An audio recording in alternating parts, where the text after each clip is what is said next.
Hi everyone. So today we are going to talk about virtual private cloud, its private IP address and public IP address.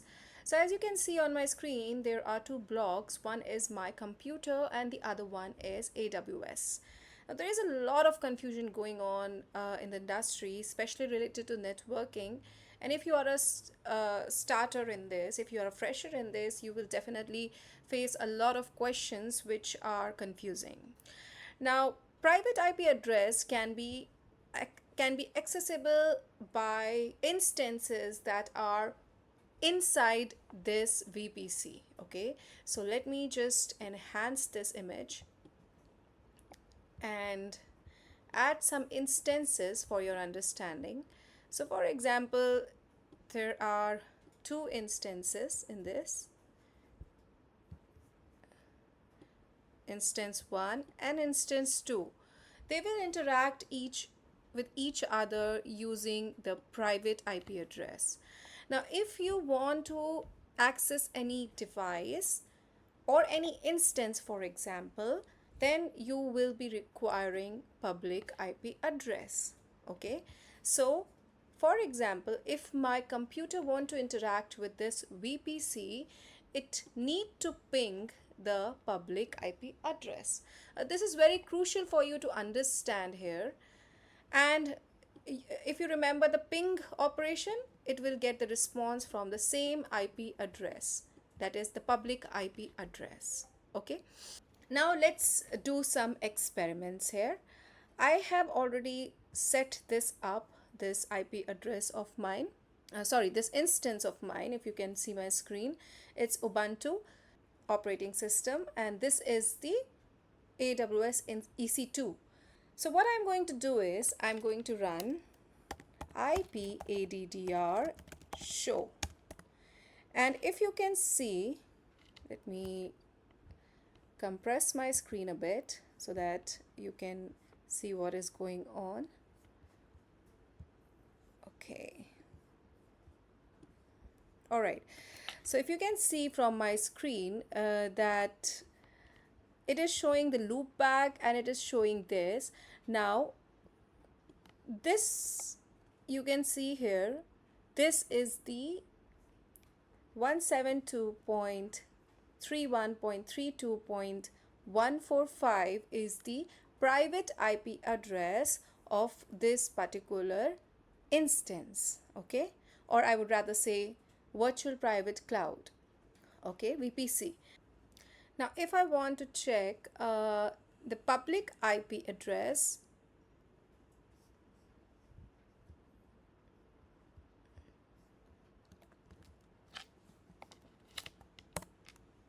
here we go. It is not going to show the public IP address, it is just going to show the private IP address, because right now we are in the same network and we are interacting with the private IP address. Okay, so this is going to show the IP address we are interacting with. Now if you can see the public IP address, that is the internet that is going to talk to it, and this is the private IP address that we are using currently, right? Now let's do an experiment, but before that let's go to the concept once again. I want to reach out to this VPC and I will be using the public IP address, but there is another thing which we called NAT. Okay, NAT, network addresses translator, which make us interact with the public IP address of this VPC. So what we are going to do is we are going to use the ping option here. So I have opened my terminal and I am using ping, and I'm going to use the public IP address. So the public IP address here is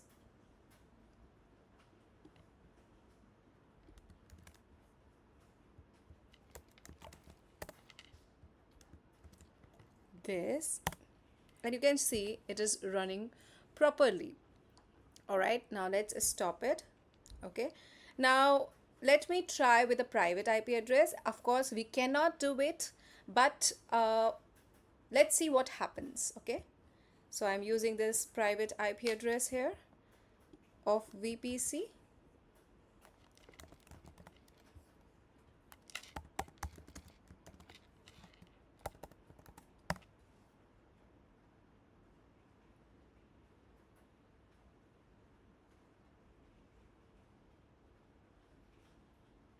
Okay, so you can see request timeout. It is not able to send or receive any data. In fact, it is, showing that it is trying to request, but there is no response. It is getting timed out. So we are going to stop it here right now. So nothing happened. 26 packets was transmitted from this device, that is my terminal, my device, to this to AWS EC2 instance, but there was no response. It seems that it's not getting connected. Okay, so this is what is happening behind the scenes. I hope you understand the basic concept of NAT, IP addresses, the private one and the public one, and how we interact with AWS if we are using our local system. So this is what happened behind the scenes. I hope it is conceptually clear to you. Thank you.